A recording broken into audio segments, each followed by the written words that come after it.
babies, all kinds of service. Somehow Krishna blessed me with that moment of clarity. So even though my training, my background was different, my qualities were still there. And it's taken me years to recognize or realize that those qualities are there waiting to manifest. I'm holding them back. My actions, my meditations, my thoughts, they're holding back the manifestation of those wonderful qualities that Draupadi is exhibiting here. And as I said, every living being has those qualities. It's not like the 26 qualities of a devotee or exclusive domain for ISKCON. No, those qualities can manifest anywhere by pious activities. If a person is pious, acted pious in this life and maybe in the past life, they can take up the process of devotional service and begin to manifest those qualities. But even before devotional service, we can see those qualities in others if we have good vision. Okay? If we have good vision by seeing through Shastra, then we can start to recognize the good qualities in others. And we can also appreciate the development of those qualities within ourselves. So Draupadi, being a lady, just like Queen Kunti was saying, I'm just a woman, what do I know? I was thinking this morning, Draupadi is like an acharya. She's an acharya. She's teaching us by what? Her example. Yad yad acharati shresthat. Whatever a great man or woman does, common men, women, everyone follows in their footsteps.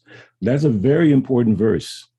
That verse, I use it whenever I'm speaking in a outside environment, outside of ISKCON. I always quote that verse. And people are completely fascinated when they hear that verse because it doesn't say anything about being a devotee. It doesn't say anything about Krishna consciousness.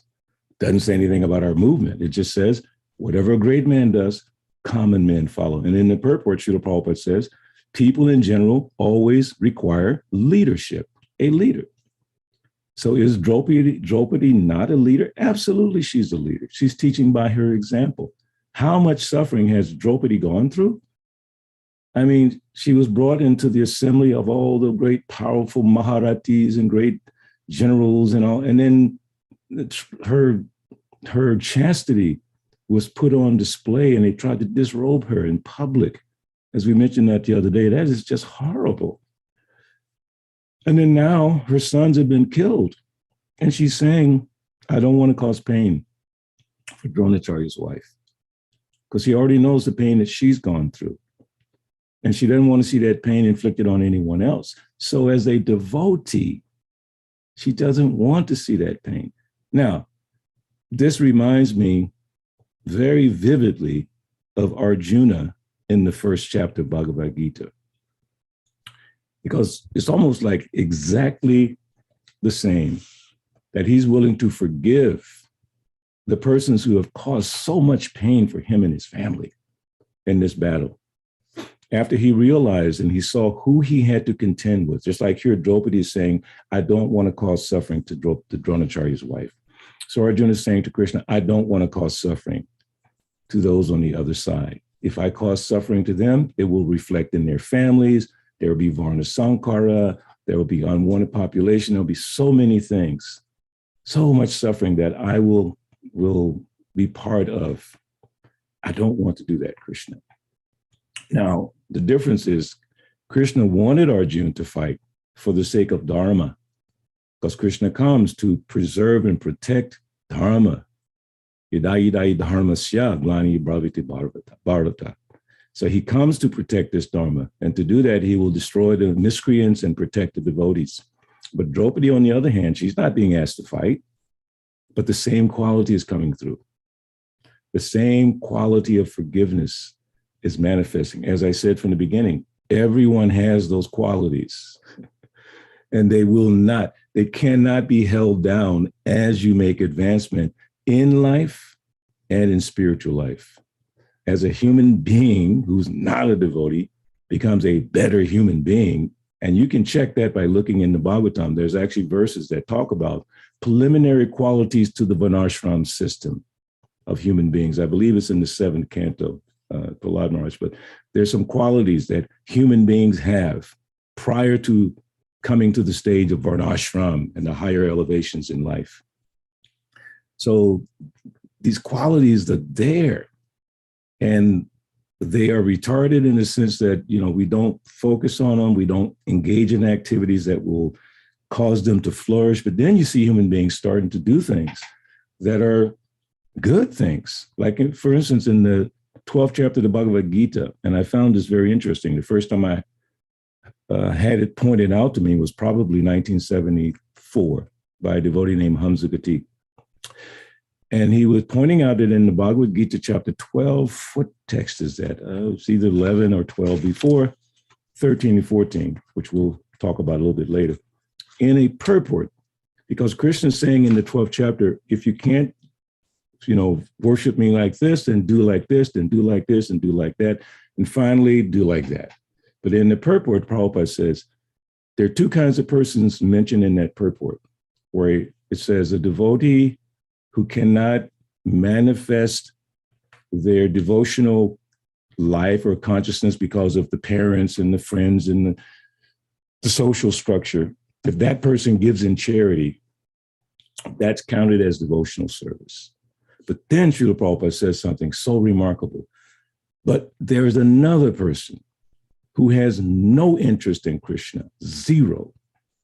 And when they do some good work, like charity, like a hospital, he mentions specific words, hospital, digging wells and feeding the hungry, and because they're exhibiting these qualities of a devotee. And then Srila Prabhupada says that is counted as devotional service. That person has no interest in Krishna, but they're exhibiting those qualities that someone like Srila Prabhupada recognizes.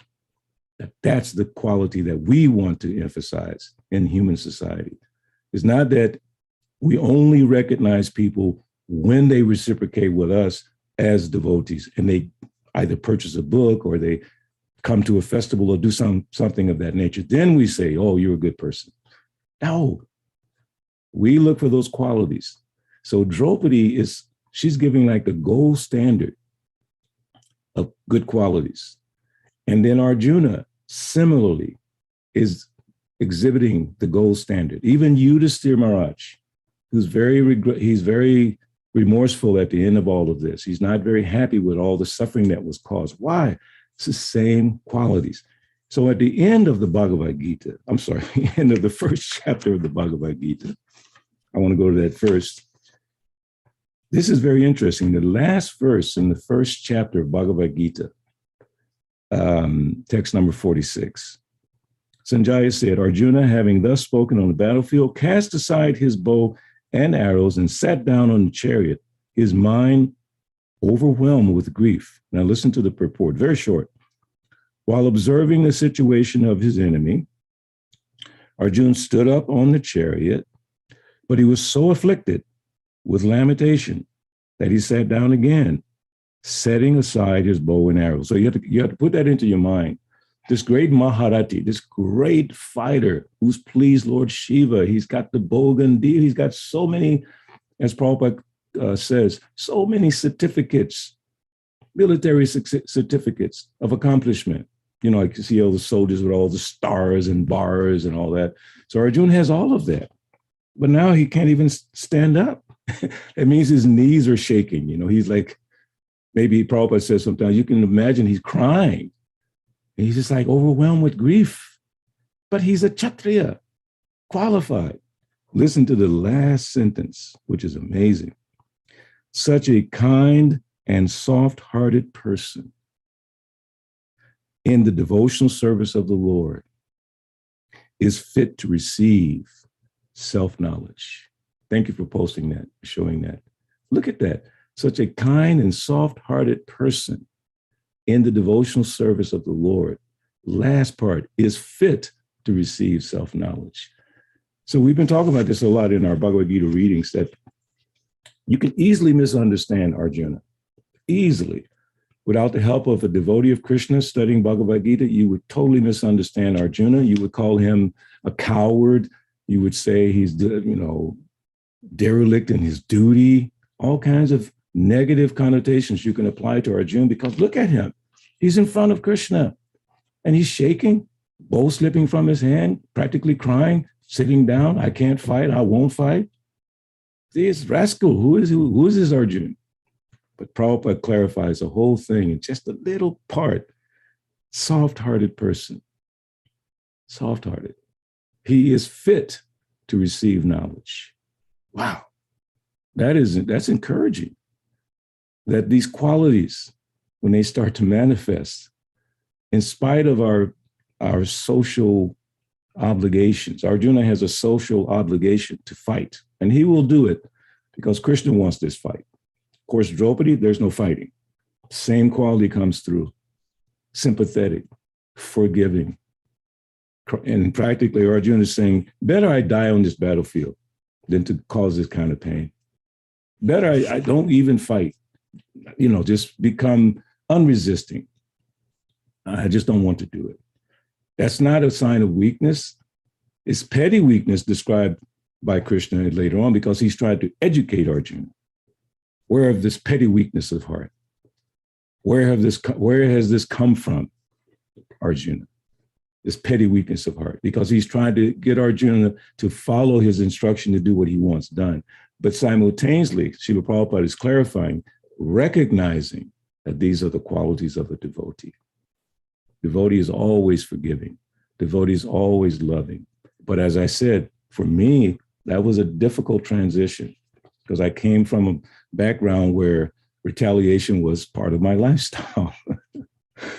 But when that quality started to manifest, it was interesting, if not, as I said, a little bit frightening, but very interesting. And then gradually over time, it became something I appreciated more and more. I don't do it all the time. Don't get me wrong. I still have a mentality sometimes to get back at people. And I want to make sure that you understand, this is me not warning you, but warning me and warning you. Warning us. We have to let that go. We have to let go. Like in Christianity, and also they use this in the Narcotics Anonymous, let go and let God. We have to learn how to do that, but that's not easy. Therefore, Krishna tells Arjuna in the second chapter, learn to tolerate. Matra sparshata konteya, stitosna sukudukada, agamapayano nityas, tam titiksabarta. Learn to tolerate. We were talking about this the other day. We all know what learning means. Just put it in context of your own growing up, the educational pursuits you may have taken up, or like for me, the musical pursuit that I took up. I had to learn, and learning is not easy. Learning is sometimes painful on the mind. You have to, to think, and you have to study, you have to work on it. And so we know what learn means, which take that now and apply it to Krishna consciousness. Because Krishna consciousness, and I say it again, I know I sound like a broken record, it's not an academic pursuit. Academic qualifications cannot and will not determine the outcome of your spiritual process. They are helpful. Now, of course, if you have a PhD or if you have a MA or BA, whatever those degrees are, they're nice, okay? And even within Krishna consciousness, because now we have nice degree programs in Krishna consciousness, those are wonderful. Bhakti Shastri, Bhakti Vaibhava, Bhakti Vedanta, Bhakti Sarvabhauma. Prabhupada wanted all those things, but he didn't want us to forget the Dami Buddhi Yogam. The Dami Buddhi Yoga. This is coming from Krishna. We can try to learn things and we can categorize things and we can think we know things, but that thinking comes from Krishna. That remembrance comes from Krishna. So if we have actually studied, then we'll know what Krishna says in the Gita.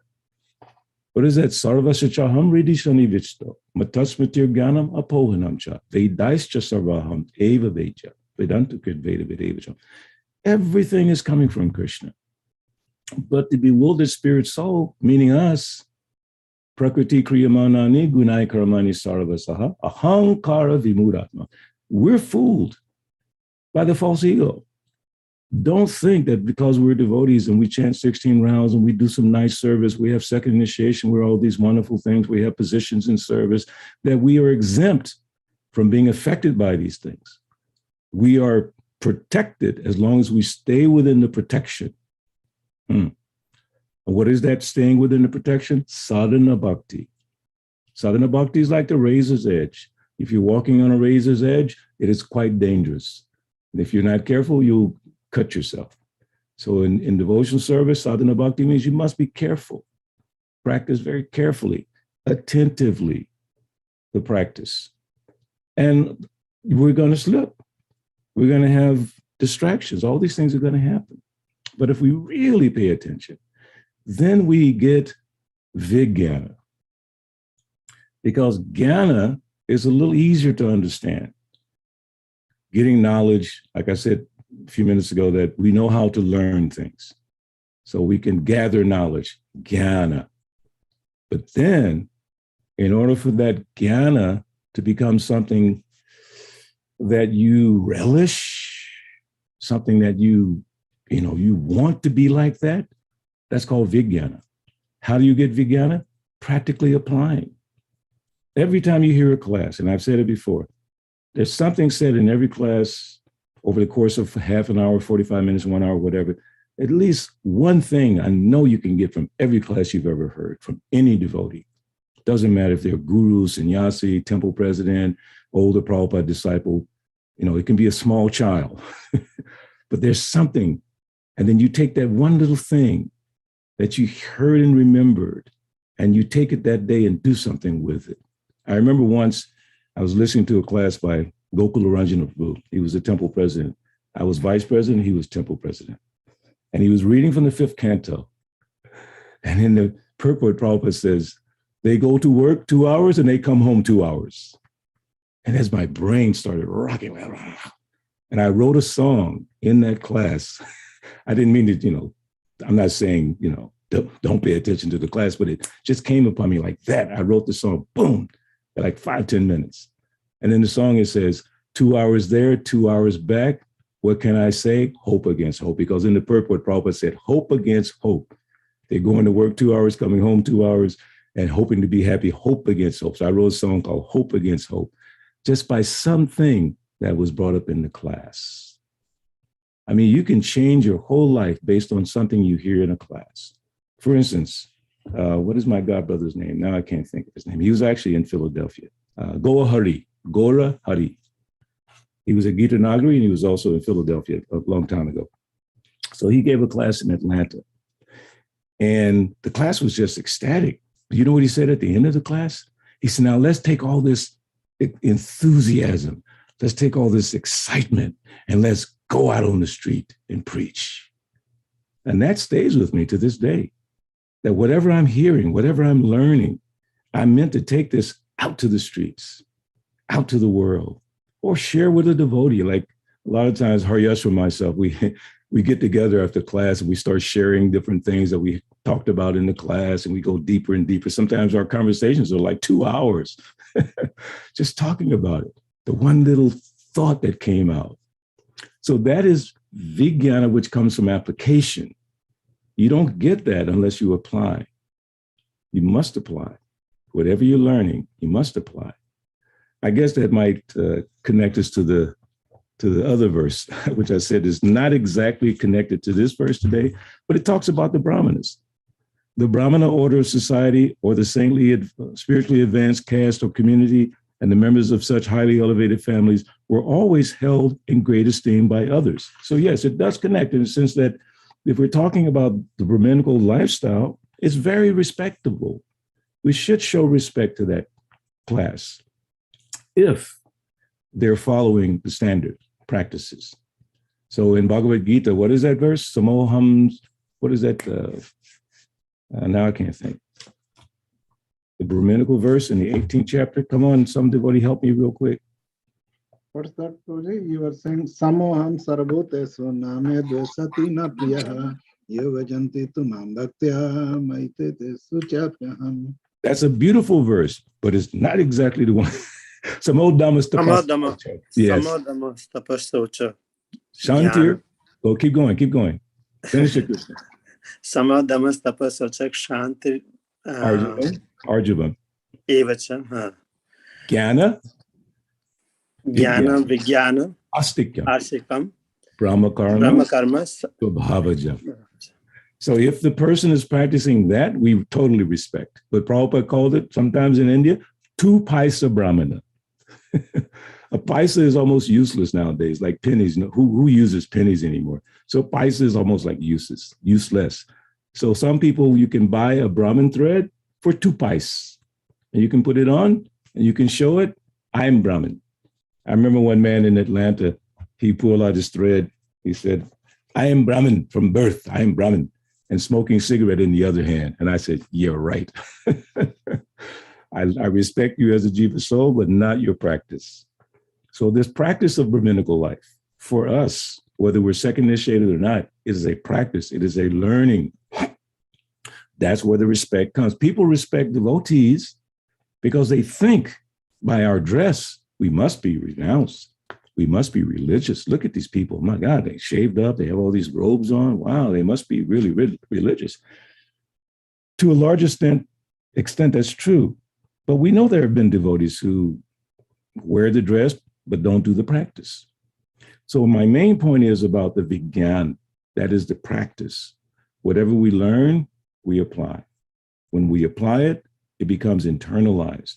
Once it's internalized, you never lose it. Now you become Shastra Chakshusha. Now you begin to see the world differently. In the mundane world, they call it a paradigm shift.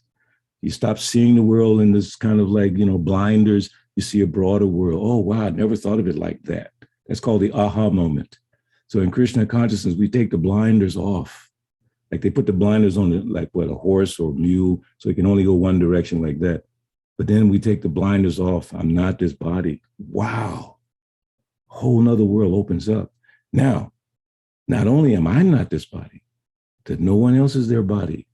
Oh, more than that, they're all spirit soul. Wow. More than that, they're all part and parcel of Krishna. And everyone is a devotee. Now, don't get too excited because that is the Mahabhagavata platform. We're not there yet. Hopefully, we begin to operate on the Majjhima platform. And I say operate, mean we may not be there yet, but we begin to practice the qualities and principles of a Majjhima Adhikari. Okay, being respectful in so many different ways a Majjhima Adhikari can do things. That's why it says the Uttama Adhikari sometimes comes down to the second platform so they can go out and preach, because on the first platform, you don't see any difference. Everyone is greater than you. So how can you preach? So the Majjhima Adhikari, he can see there's some suffering people. Let me try to help them. So just to conclude here, because the feeling that Draupadi is expressing and demonstrating, Arjuna expressed and demonstrated, Srila Prabhupada expressed and demonstrated, Haridas Thakur, Jesus Christ. You can take this whole list, of devotees from all different corners of life and how they have exhibited this quality that Draupadi is showing us today: sympathy, not wanting to cause pain to others, not caring for their own circumstance, only caring for others. I wish we had a little more time, because it's in this 12th chapter of Bhagavad Gita. Let me just do one verse from that, just really quick, because it says there, my favorite one is 13 and 14. But here, text number 15. He by whom no one is put into difficulty, and who is not disturbed by anyone, who is equipoised in happiness and distress, fear and anxiety, is very dear to me.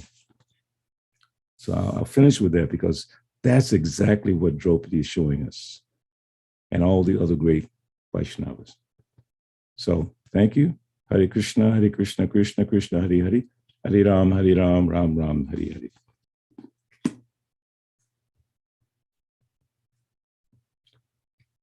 Do we have a host? So Bharati, are you still there? Yes, Prabhu. If anybody has questions, you can just unmute yourself or raise your hand. And Drona Prabhu is also here. Haribol Drona Prabhu. Hare Krishna, Balabhadra Prabhu. Hi, Prabhu. Bless you, Thank you for- Prabhupada. Glory to Srila Prabhupada. Thank you for a very inspiring class. It's good to have you back. We missed, even though it was only for a couple of weeks, we definitely missed you at this morning's Sangha. Thank you. Thank you. I do have a question Yeah. before others raise their hands and chime in.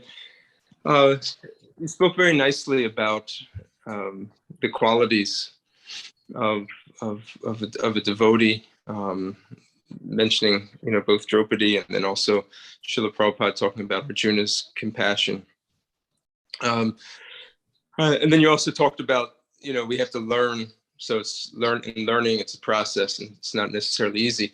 So sometimes we encounter a mentality among devotees where they may say, "Well, I'm not a pure devotee," as almost like a pass to be able to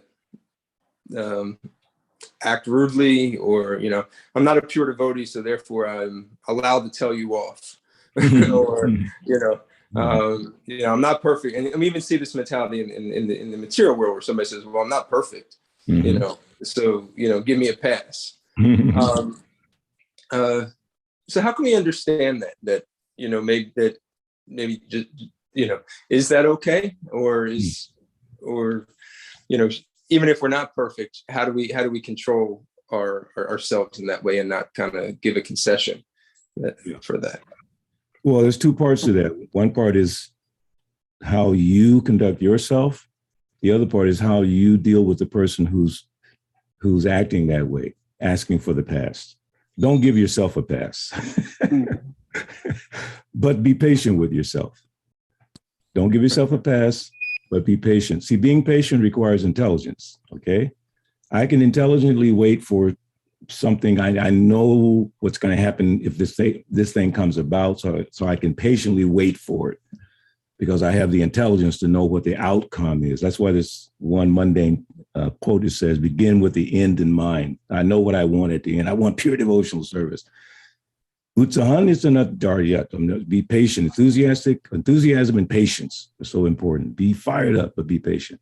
So with yourself, don't give yourself a pass, but be patient with yourself. Because once you start making excuses, it's a slippery slope. I heard it once said that the excuses that you're making about why you didn't do your devotional service nicely, they better be really good excuses. Because when you meet Krishna, Yam Yam Vapi Smaram Bhavam Tajanti Kalevram, at the time of your death, you're going to have to give all those excuses, and they better be really, really good. Why you didn't do the thing that you should have done as a devotee. But in terms of the other person, we should immediately forgive and so-called give them a pass. Let's bring that back a little bit. Let's unpack that a little bit. If a person's getting ready to jump off a cliff, you're going to give them a pass, or you're going to grab their shirt and try to pull them back or convince them not to do it? I think you would take the latter, that you would try to convince them, because you know what the danger is. If they jump off that cliff, they're finished. That's called Sankirtan. Sankirtan means, and I see Bhakti Shan is there. I'm sure you can identify with this. Sankirtan means everyone's just about to jump off the cliff. Every person.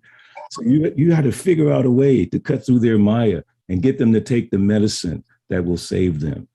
Books. That's why Harinam and Kirtan is so amazing. Even if they don't like you, they don't want to hear it, they make fun of you, but at least the holy name is purifying them. So we know that what they might be doing is wrong. Let's say a devotee, and not giving them a pass doesn't give you a pass for not trying to help them. Okay, when they say, like, with all these excuses, why they didn't do this, why they didn't do that, then you have to think, well, how can I help him over that hump? Not how I can exploit the weakness of that person by showing them how much more powerful I am than them. And let me give you a little bit of context. There's a quote that I love so much. It says, "People don't care how much you know until they know how much you care." So before I try to get them over that hump of excuse making, I've got to invest in that relationship with that person.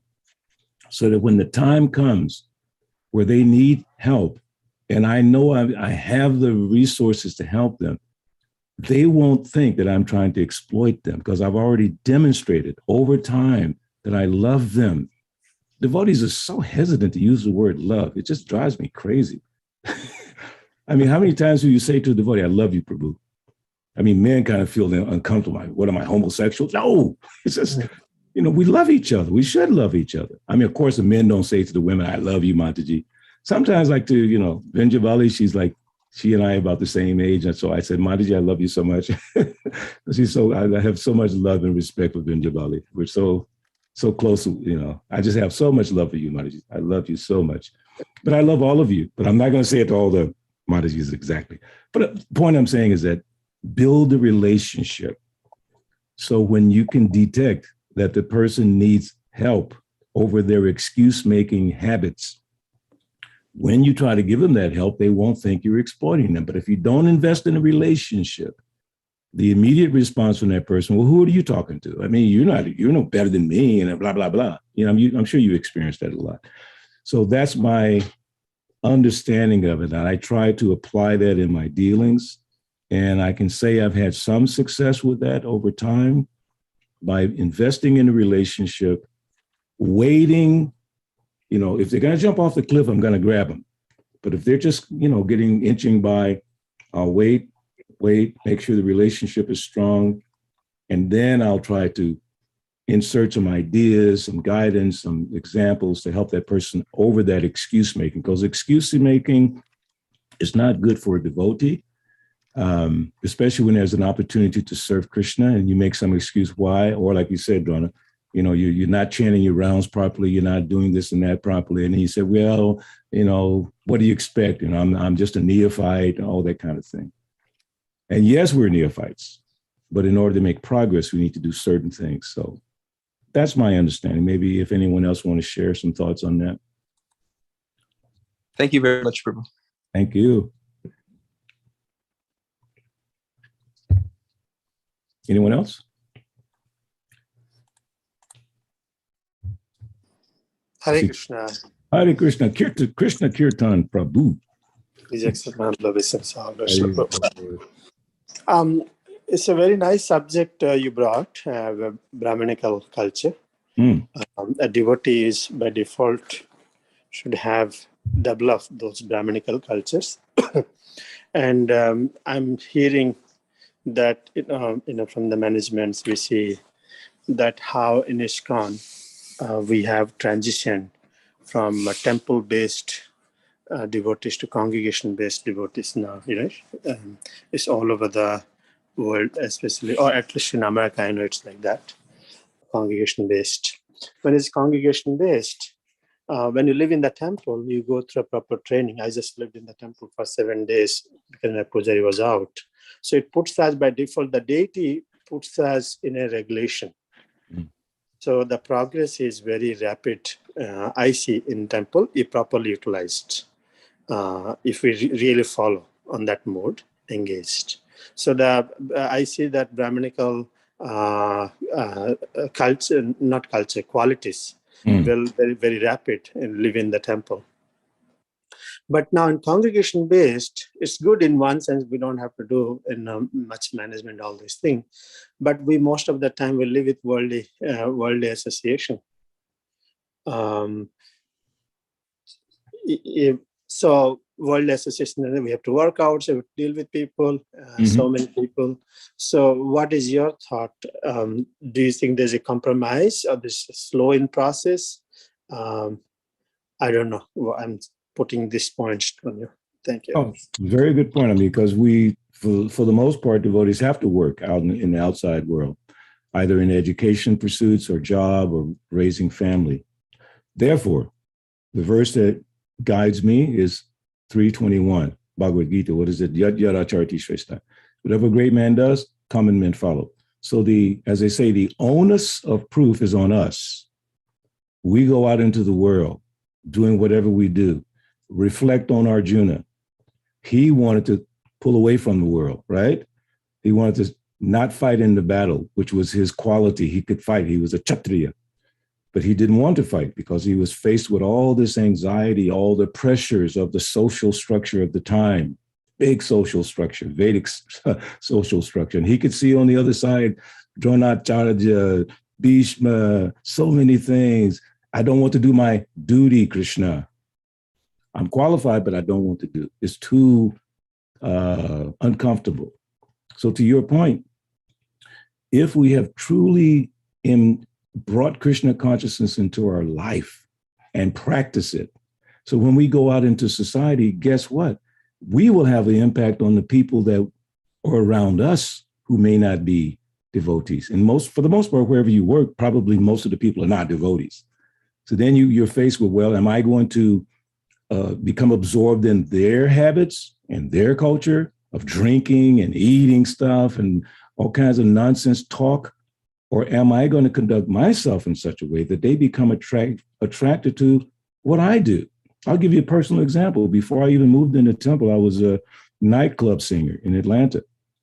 But after coming in contact with the devotees, everything just changed. And I remember distinctly, like 1 a.m, 2 a.m, because we used to sing very late at night. So I'm sitting in the lobby of the club with Bhagavad Gita, posters of Krishna, incense, japa beads, and all my old girlfriends, especially, Benny, man, what's up?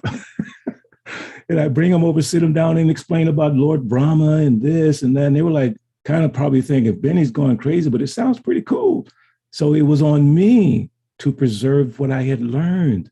And then out of compassion, share it with others. I was so fired up. I probably lost a lot of friends because I was really fired up to share the nectar that had come into my life. So all I'm saying, Krishna Kirtan, is that we don't have to be afraid of that outside world, but we have to be prepared. Prabhupada called it become inoculated, just like now we have the COVID. Okay, and I hope everyone's got their shots and boosters and all that. So when you have that booster, you kind of feel a little more confident. So that booster for us is Srimad Bhagavatam class, reading on your own, doing devotional service, chanting with attention. That's your booster shot. Now get out there and don't be afraid, but be careful. You don't have to be afraid, but be careful in mundane association, because the Shastras do declare one should give up the association of non-devotees. That's what it says. But I have to go to work today. They're all non-devotees. You better be inoculated. You better have heard the class. You better have chanted your rounds. Now you can go out there and be whoever you are and have impact on the people around you. So I would say it falls on us to be Krishna conscious. So wherever we go, people that we associate with will be inspired or be impacted. So those are my thoughts, Krishna Kirtan. Thank you for that observation. Yes, thank you, Prabhu. Thank you. Drona?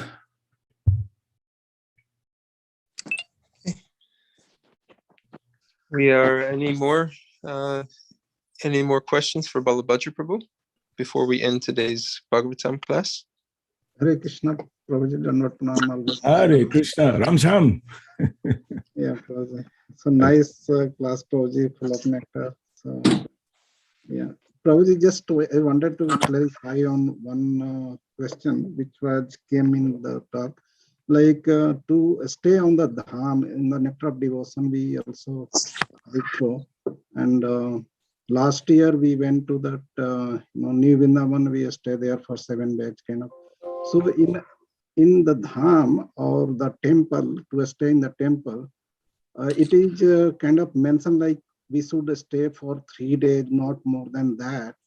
And is it like because after 3 days our devotion and praise to the deity or to that devotee there get reduced, or we start offending, kind of, or what is the reason it is mentioned like we should stay there for 3 days, not more than that? But sometimes we feel 7 days is not also enough. We should stay because we get some devotional service, and we are prompt on time on doing Mangala, as Krishna Kirtan Prabhu said, like we maintain so much of punctuality and get more devotional services, do more attentively and everything. So somehow like that the boundary line kind of 3 days, if it is given, so is it like that or something? It depends upon devotee and kind of it's generalized. Please put the light on that. That's a very good point. Yeah, I've meditated on that many times. So that 3 days, or it says 3 days or 3 months, I forget how it goes exactly, but the tendency is something called familiarity breeds contempt. You become so familiar, then you, like you just said, you can also become offensive.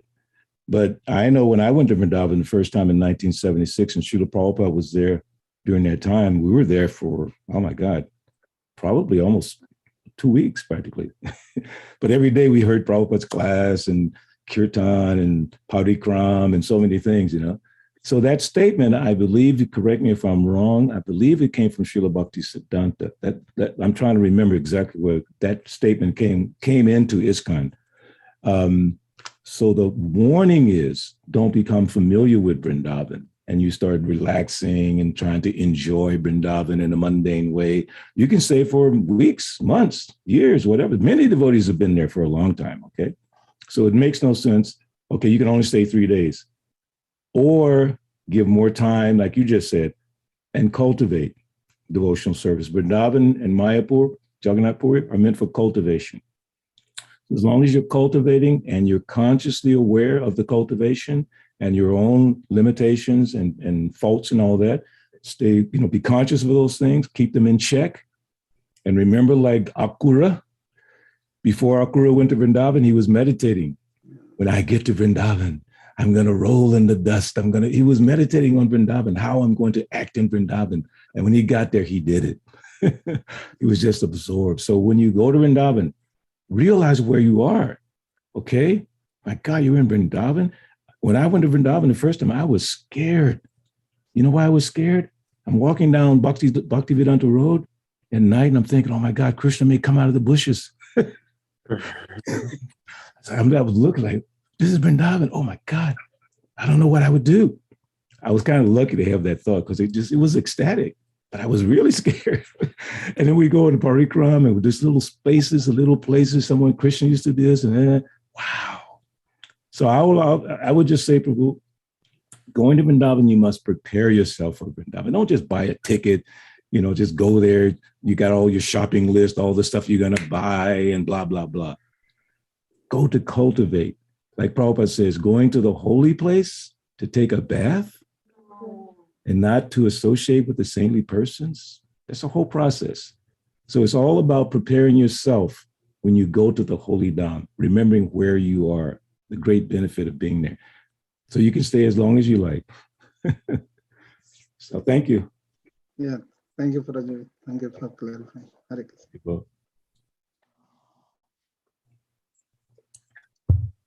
Thank you all for joining in today to this morning's Srimad Bhagavatam class, and our special thanks to His Grace Balabhadra Prabhu for teaching us today on these very important principles of Krishna consciousness. We'd like to invite everyone to tonight's Srila Prabhupada Leela book reading. We're studying the book I'll Build You a Temple by His Holiness Giriraj Swami Maharaj. He chronicles the accounts of the building of the ISKCON Juhu Temple, which is a very famous temple in ISKCON, and a wonderful, just a wonderful example of how Srila Prabhupada approached the building of that temple and all the adversities that had gone on there. So that begins at 7 o'clock to 8 o'clock on the same Zoom channel. And also we invite you from 6:40 to 7 o'clock.